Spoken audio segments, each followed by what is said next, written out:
හදාවේ මීර බලන්න මම ඇවිල්ලා ඉන්නේ තැනක තමයි ආවේ මම කතා කරපු එක්කෙනා අද නැතුවා සී කියලා ඉතින් මේ තනියම ආවේ මොකද මං සති දෙකක් විතර ඉඳන් බලන් හිටියා මේ මේක බලන්න හම්බුනේම නෑ මට බලන්න ඔන්න අද තමයි ආවේ බලමු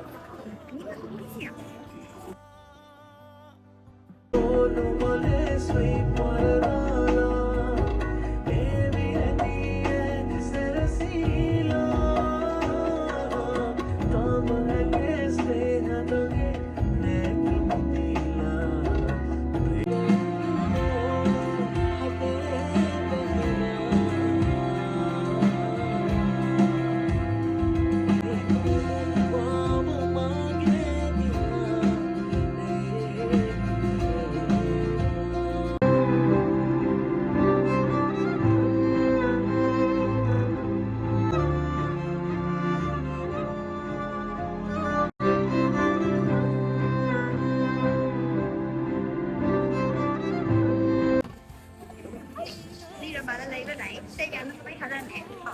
මුවි ගැන චුට්ටක් කියන්න. ලස්සනයි ෆිල්ම් එක. සෝන්ග්ස් ටික මාල ලස්සනයි. මේ බලලා නැති අය ඉතින් බලන්න. ලස්සනයි මුවි එක. and කියනෝනේ ශාන්තිගේ ඇක්ටිං හරිම ලස්සනයි. ඉතින් බලලා නැති අය බලන්න. බලන්න එපා. ඉතින් දැන් මම කියන්නේ බයි බයි.